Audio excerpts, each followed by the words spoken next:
Good evening, ladies and gentlemen. Thank you very much, and it's great to see all of you here at this edition of the ET Global Business Summit into its fifth most successful year. The weather in the nation's capital is pretty good. It's a lovely day outside. I hope I can say the same thing for global markets or the economy. As we gather here to talk about disruption, we probably are getting disrupted every minute and every hour by what's really happening around us. And what better way? I was just thinking when I was standing behind and listening to Andy saying this, nothing more disruptive than a Silicon Valley entrepreneur coming and teaching Indians about meditation. That's really the height of disruption. So if I could just start with, I'll start with Neeraj. A little bit of a broad question about disruption and about the impact on global economy. If you look at the last 20 years, and the world has changed dramatically, drastically. Whatever you see in the year 2000, you don't see now. So many companies have changed, so many companies have gone out. But at the same time, except for the global financial crisis that happened, the global economy has grown, expanded, incomes have grown, prosperity has grown. Disruption is good for everybody, right? Why are we worrying about it? Neeraj. Every crisis creates an opportunity. So in that sense, disruption is always welcome. If you're referring to the short term, so first off, just to level off, I am a big believer in disruption creates disproportionate opportunities for the strong to get better, right? So it depends on what your starting point is. Every disruption, people who are strong or companies who are strong tend to gain market share. There is a short-term blip, but they come out stronger. So that I would say that as a general principle. Having said that, if we step back for a second, obviously while the disruption is happening, you feel the world is going to collapse, and you stop trusting your basic business instinct. So it's very, very critical that we retain our eye on the ball and trust our own instinct. There will be a lot of rumors flying around. Trust your own instinct. And the world after disruption is very different from the world before disruption. So in this case, for example, with the coronavirus thing, there will be new supply chains which will come. Who knows? Distance, and Ronnie is here.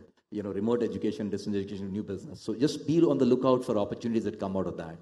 And the strong will get stronger, is my view. So the strong will get stronger at disruption and be on the lookout for opportunities. And you mentioned education, and I will come to Ronnie on this. We'll talk about entertainment as well, but first education. What are the opportunities you think that businessmen can get out of disruption?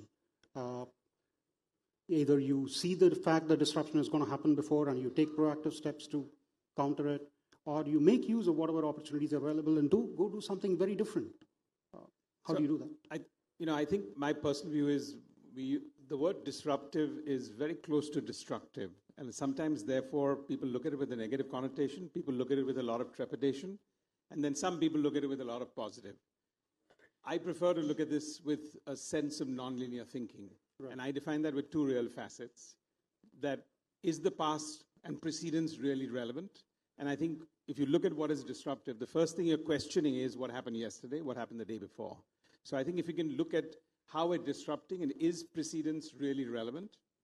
And the second thing, and which is something I ask all my colleagues and fellow entrepreneurs from time to time is, how many risks or what risks did you take today? So I think we really want to be disruptive. I think we need to figure out how much of weightage we're giving to precedence and what are the risks we're taking every day. Right. So you're saying that precedence really shouldn't matter, and it's all about how you. I personally believe so. It's all about how you look at the world and how you try and change it in the way that you history want. Is good, legacy is good. I think precedence, we seek a lot of refuge in, well, this is how it used to get done, or this is how it gets done, versus what you need to look forward for. Right. Mr. Munjal, if I could come to you on this issue of whether precedence is really important or relevant, and you look at the opportunities available before entrepreneurs, the whole loads of opportunities available, dozens of opportunities available. Why should you look at disruption as a negative thing? Why should you look at it as a bad thing at all? So first, disruption is not new. It's always been around. It's right. Like change. It takes place all the time. What you have to watch out for is the pace at which it is happening. As they say, you're either a disruptee or a disruptor. And the current disruption that's happening, and I'm not talking right now today, is mostly because of technological change and the pace at which it is changing. It's coming at us like a wall. It's really like a road roller. Either you're sitting on top of this road roller or you're the road. And which is why it's And you're saying important. it's all that is happening now? I mean, it's faster than it used to happen before? It is, yes. And I'm talking of the way it has changed over the last 50 years and more particularly in the last 10 years. The pace has changed dramatically because you're also starting to generate new knowledge at a pace that has never been done before. And this new knowledge is actually being applied back into business and more importantly into business models now. So you're absolutely right that this creates new opportunities. One, if you're a successful organization, if you're a liquid, cash-rich organization, you can go out and acquire companies which are disrupted, which have either lost their way or are suffering for a whole host of different reasons, but that's an opportunity. So for companies investing, companies acquiring, it's a massive opportunity today. And we are seeing this more particularly because of the financial system right now itself suffering. So that's created a whole host of new opportunities for those players who are sitting on the margins of the system. It's truly a unique time, actually. It's really a unique time. Suneeta, you had a different, contrarian view on disruption. You want to share this view with us? I think, like most of the speakers had said earlier, for me, it's not about disruption. I think disruption is more about evolution that you're not prepared for. So like Homo sapiens, how we've evolved, today if you look at lifespan itself, from 2010 to 2016, we've increased life expectancy by 5.5 years. In 6 years, we've done that. So the disruption that has happened is that, are we prepared? Are we prepared to deal with an older population? What does this impact have on GDP? Definitely slower growth, because you're having more older people coming into the economy and less of younger people. So clearly it's how you're prepared for growth. And of course, we look at it in healthcare. Before we would do huge surgeries and break up the rib cage to get to the heart, and now we're doing it laparoscopically. So I think part of it is being prepared for this evolution. And when you're prepared for it, it doesn't disrupt. It becomes innovation. I mean, you could call it innovation at that time. So be prepared, think ahead, be proactive, and look at opportunities as they come by. That's a good point. Mr. Chaudhary, if I could take you on the point that Mr. Munjal made. I mean, this is like you're on top of a road roller that's coming up to you like a war. How do businesses prepare for it then? Right? A lot of business would fail, right? I mean, they wouldn't be in the position to prepare and face up to the challenges. Well, you're asking this question to someone who's thrived on disruption all his life, having built a global empire coming out from Nepal, Sri Lanka, northeast of India. I think disruption is a way of life, how you look at it. There are technology-led, innovation-led disruptions. If you are open, if you are keeping your company is agile enough and watching what is happening in the world, it's a huge opportunity. There is also a danger if you do not wake up on time for a company to suffer the same fate as Nokia or BlackBerry or the Kodak shot did. I think today the world has woken up. They know that the business model is going to change. There are plenty of opportunities, startups which are coming on the fray, opportunities to engage with them. I think it presents a huge plethora of opportunities for those companies who are prepared to look ahead. On the other hand, there are other global, regional, unexpected events such as the corona we are facing. Right. Now, these are the nature of disruptions which nobody can control. You can only hope. Black swan event. Yeah. You can only hope that you have built an environment and an ecosystem which is resilient enough. Right. So the message that is coming across, the message that I'm getting from all of you is that all of you are brimming with confidence, very eager or taking things positively in the way that you are looking at challenges and disruption and saying that, okay, this is an opportunity and we're going to go ahead and try and crack it. Or this is an opportunity for us to change and redo the way we've been doing business, and we want to go ahead and change this. But I'm going to now throw a googly on this and talk to you about something that probably nobody can expect and nobody can anticipate, like you, Mr. Chaudhary said, coronavirus. What about political changes, trade wars, sudden burst of nationalism and populism which will make a country suddenly close its doors or raise barriers, and that's so totally disruptive. And where is the positivity in that? I mean, how do you do that, Ronnie? If you could take a stab at it, and So then are you clubbing that as disruptive or destructive? Because it's probably a bit of both, isn't it? It is a bit of both. It is a bit I of think both. That's something that we shouldn't give disruptive a bad name because of that destructive. Yeah. But I think those are business exigencies. I mean, there's a phrase of what comes first, the chicken or the egg, and I think that's an old saying, and everyone thinks that's archaic. But today, if you ask me what comes first, technology or consumer, and I think a lot has been led by technology, but in the fields that I am, when I've been in media or now in ed tech, actually, I go with the fact that technology is the enabler, and it's the consumers that we're following. And I think if we can look at the world from that perspective, a lot becomes easier. Specifically to your direct question of how world policies or political leaders at different stages being much more contrarian, that's a business exigency I think everyone needs to deal with. So business exigencies, Neeraj, your views on this? I mean, you see it from a very different pedestal. You see it from a very different perspective. Before coming here, I was just reading a news item that said that Apple has apparently told its consumers that, look, you guys don't drop your phone, because if you drop your phone, I don't think we have the parts to now give you a new one. So that's real massive change, isn't it? And what's really happening there is it's probably going to make a sea change in the way people do businesses.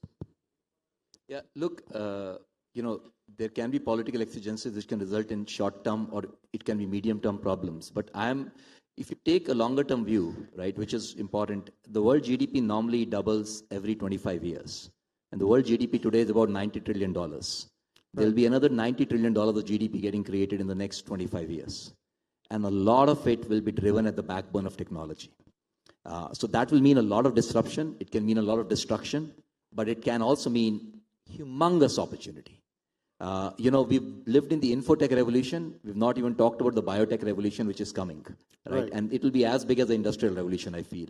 Right. So I'm an eternal optimist. I'm the glass half full guy, and that's how I like to think about it. Right. Well, infotech revolution, biotech revolution, but there's one revolution that we really not talked about, the medical revolution. And maybe Suneeta can throw some more light on this. How disruptive has been the change in technology in the field of medical health? I mean, I know you guys have been the pioneers in that. I think in the sphere of medicine, it's been extremely good, because what we're looking at, when we started business 25 years ago, people would stay in the hospital for 9 days, typically to be treated. Today, we discharge them in 3 days. And we're able to do so because not only because of technology, but because our connection to the rest of the world, we're able to understand the levels of research, we're able to absorb research from the rest of the world and deliver world-class clinical outcomes at 1/10 of the cost. So this is probably what you would call disruption in healthcare. Sure, but hold your thought there. I just wanted to make a point. Ken, what you guys did in Chennai and in other places as well, how easy is it to replicate? So scale, you don't have to, people talk about infrastructure scaling when they talk about scale. In healthcare, it's about scaling clinical outcomes. And that is our unique DNA, that's unique to our DNA, and we're able to do it. So today, if we're doing a robotic surgery in Chennai or in Delhi, soon we'll be doing it, 200 kilometers away through robots manipulated in Chennai. So clearly, telemedicine is proof that we're able to take it to a distance, that we're able to scale innovation. And I think it's a wonderful thing. But just going back to your thing about trade wars, right. I'd just like to emphasize that in some way, they are networks that are connected all over the world, whether it's healthcare, whether it's pharmaceuticals. And I think the coronavirus is a brilliant example of this, because it has a $6 trillion impact on the economy, and especially in healthcare, we are vulnerable in certain areas. So yes, while we are going local, there are still networks that we need across the world. Right, you're talking about the opportunities that come with the fact that this virus has created such a big scale. Is that how it is? Yes. Right, okay. So, Mr. Munjal, if I could come to you on this issue of taking advantage of disruptive forces and disruptive elements. What Suneeta said about medical technology and medical health. Manufacturing, that's another area where this can be done, and done in a very big way. I want to actually Sure. push further a little bit on this comment that she made. There are three aspects in this very field of health and the universe of health, which are a great opportunity right now. One is, we keep talking of India being the youngest country in the world soon. We forget, in the next 12 years, it will also be the oldest country in the world. Right. And at this moment, we are completely underprepared. We've done nothing for them. Not even our buildings are designed. We have no clothes designs. We have no grab rails in buildings. There's a whole host of things which are an absolutely amazing opportunity to take on as business, at the same time a fantastic social service for the elderly. The second is that the medicine itself is changing now to much more preventive and public health. Right. And the third, which is now because you're able to do gene manipulation at the embryonic stage itself. Right. So you are, in some sense, I don't quite mean it like in the movies, but able to create super babies. Right. So I think each one has a series of opportunities attached to it.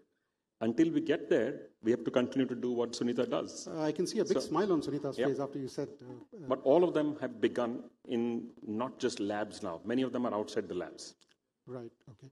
Mr. Chaudhary. So, but manufacturing itself, as you say, is attached to almost any of the activities that we've spoken of in a number of conferences. Each of them requires, so if you look at a country like India, if China is in trouble, now there is no single supply chain in the world which is not affected. Not one manufacturing supply chain in the world that's not impacted. And that's an opportunity for us. That's an opportunity. It's an opportunity for the world. India will not get the full advantage, but we must put our best foot forward and see what we can do. And we also have to remember that no matter what plan you make, you cannot isolate yourself from the rest of the world, even if you want to. Absolutely. Even if politics drives this, even if walls get built, you cannot do this today. Right, absolutely. Neeraj, you want to I was just going to add to Sunil's point that there's a lot of boardrooms around the world which have this concept called the 1+1 strategy now, which is, along with China, they want to pick up one more country.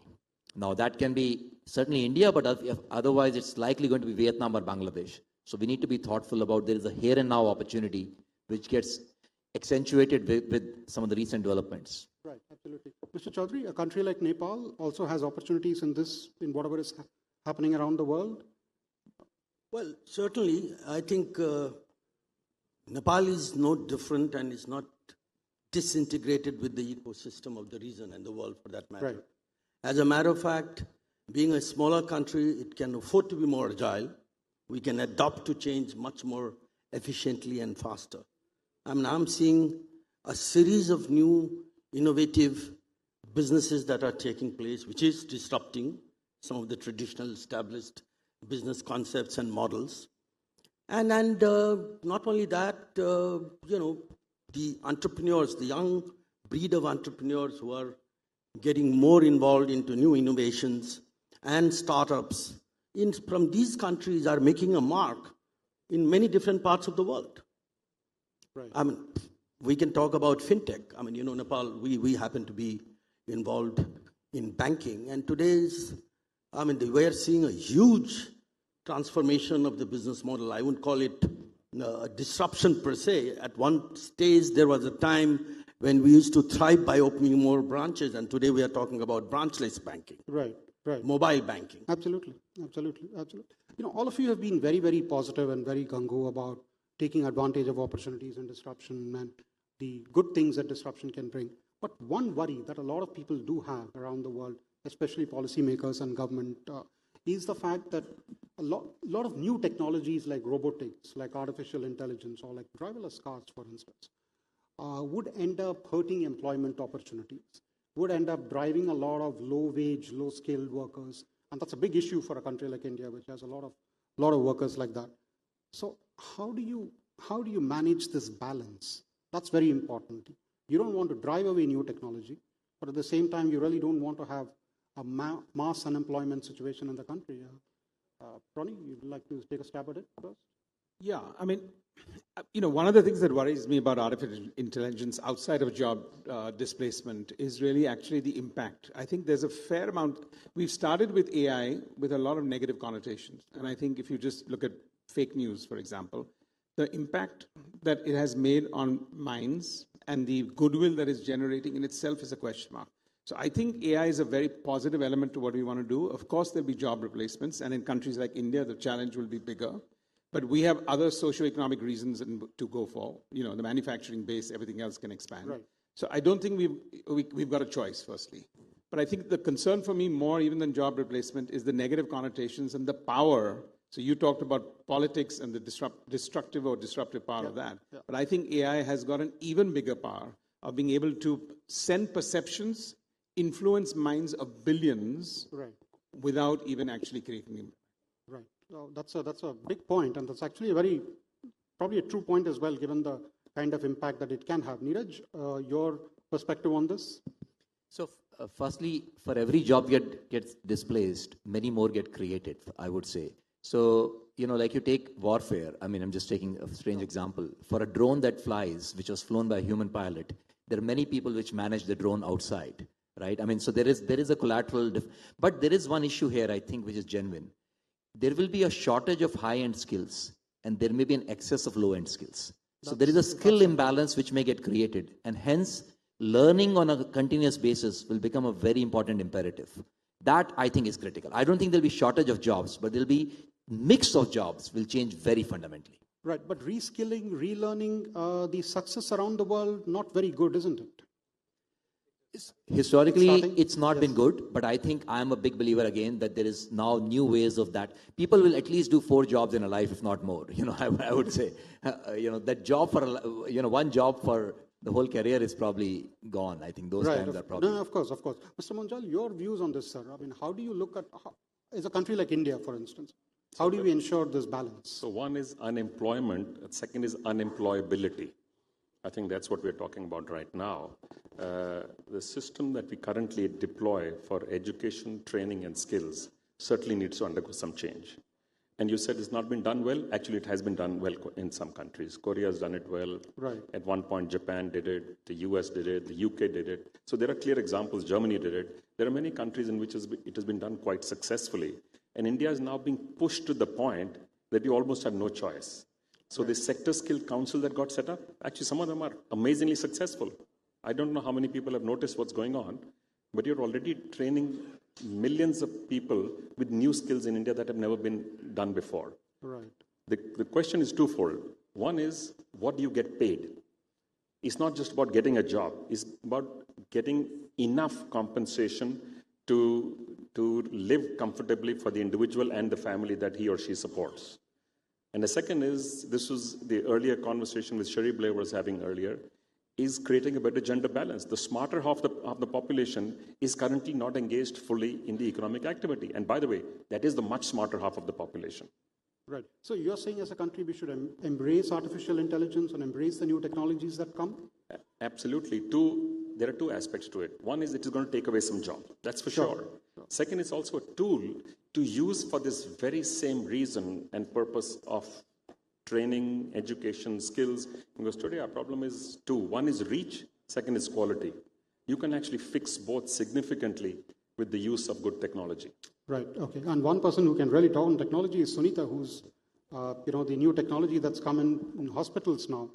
That would have affected employment, and that would have also affected the employability of certain people. So what are the learnings that can really come from the healthcare industry?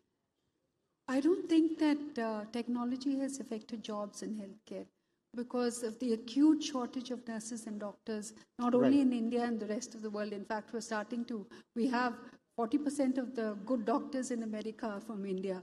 So clearly, I don't think that it'll be a big disruption for jobs. What I would like to add, going back to our earlier point about aging population, is if you look at the demographics, population growth is slowing. So there's really not going to be that much unemployment that we're looking at. There'll be more people needing to look after the older people. So I don't think, it's going to make such a big impact. What I would like to talk about in technology is that we are creating a universe which is a mirror universe, and I think Yale University described it really well. So using data, we're creating a mirror universe and we have a deeper understanding of the human being where we're able to do a risk scoring on his healthcare profile and what he will need and what will be the clinical outcomes. And I think that this predictive healthcare, not artificial intelligence, but human intelligence, is going to result in better outcomes for everyone. Right. So you're saying the demographic dividend is slowing down? Not so much of a big force? All over the world, it's slowing down. If you look at population growth rates. And if you don't train and skill, it can be a demographic nightmare, by the way. You Right, also absolutely. have to measure the social and the human cost of this transition. While we are all talking of technology, there is a cost to it. And I'm not talking just money cost. The cost of disruption to human beings' lives, I think that's something which also needs to be handled very, very carefully. Right. No, absolutely. Absolutely. Neeraj, you wanted to have a point on this? Yeah, we were doing a recent or consumer study on gig workers. These are people who are self-employed, small holding farmers, women who are not employed, So one of the things we found was they had a mental belief that more skilling is not going to give them more income. We need to break that mental barrier. If people feel that incremental skilling is going to result in incrementally more income, I think that will create a huge societal impact. And I feel technology and skilling platforms. Sorry? That's surprising, isn't it? It should have been a little obvious that more skilling would lead to higher prosperity. They feel mega jumps create more income, but small increments don't create more income. Right. So that's the point I'm trying to say. Right. And okay. I feel there is a shift which can be made there. Shifts which can be made there. Ronnie, your views on skilling opportunities that can really take care of disruptive forces? I think I made the first part, my first innings are living out of storytelling. And I think my second part of my innings I'm now doing with lifelong learning.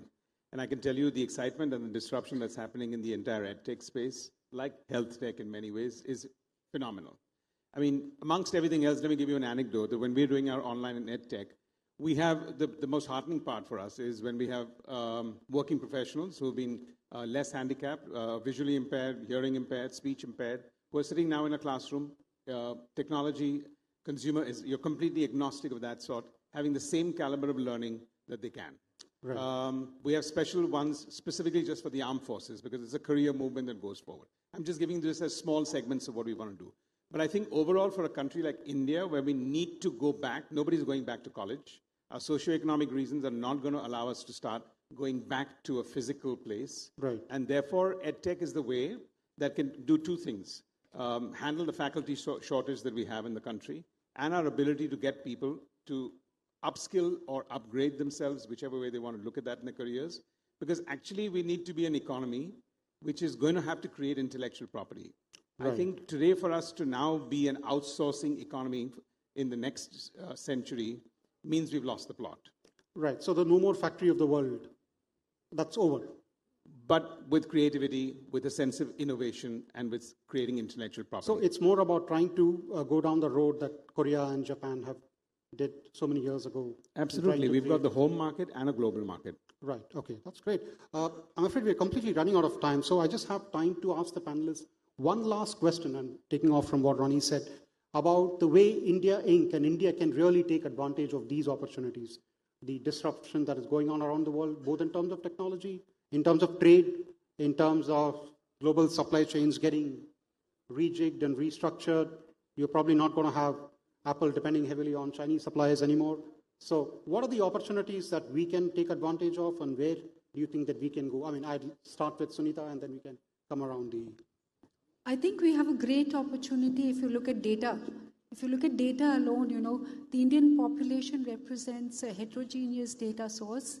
If you use this data well, in which you really overlay what they would call artificial intelligence and use it for preventive healthcare, you could do a great job. I know Sunil spoke about gene editing. That's one part of it. But I think the other part of it is keeping the human being healthy by using artificial intelligence on the data that we already have. So that could, and proof of that is, if you look at the human body, our heart rate is our digital signature. Right. So digital was discovered long ago. It's just how we use it to monitor people's health. Right. Mr. Munjal? So I think there's an enormous opportunity, and I'm going to use one word consistently. Low-cost education, low-cost healthcare, low-cost transportation, low-cost storage, low-cost logistics. And I'm using the word low-cost deliberately because there is about 600 million people in India who consume near nothing to near nothing. So that is an enormous opportunity. So that's right the bottom now of that the we have. pyramid market that you're talking about. Yeah, but it edges up quite a bit. If you see, the real consumption is only at the top. Right. And so there's a big market out there which is just waiting to be served, and technology is an amazing opportunity to actually get there. Right. Neeraj? You know, we have to leverage our scale. I think scale is something we have distinctively. Many markets, many segments we serve with an obligation mindset. If you can serve with an opportunity mindset, it can be fantastic. I think what has happened in the payment space in India, the stack, the frugal architecture is trailblazing. Can we create digital ecosystems like that across a variety of sectors? Be it health, be it education, be it agriculture. I think then that can open up a plethora of opportunities, I feel. Right. Mr. Chaudhary? Well, I think one has to look at it based on industry specific, including the environment that you are within and who you are competing with. It's very difficult to generalize, but the objective has to be to make product and services more affordable, more efficient. And also, same times, we were talking about disruption because of the use of the technology and in turn creating loss of job, which in turn can create a social conflict. I think it's a question of balancing between what needs to be done to remain competitive and what your conscience says, because I think it's important that the corporate world continues to respect the social face of the company. Right, great. Ronnie, a final word from you. I think we've covered most of it. If I would say, if you're really looking for opportunity, listen to the consumer. Right. Listen to the consumer, and I think there's a lot that's going to happen. The 600 million that Mr. Absolutely, Munjal and I spoke think about. second is, we've said that here again, if we're not solving problems at scale, we're one of the lowest ARPU countries in the world. I'm afraid we're going to remain one of the lowest ARPU countries in everything, in any consumption pattern. So I think then we can only look at scale. Right, absolutely. Thank you very much. Thank you, panelists. It's been great having you here for this discussion. I'm afraid we have completely run out of time, but it's been a great session. And please enjoy the evening that's going to come up. Thank you. Thank you very much.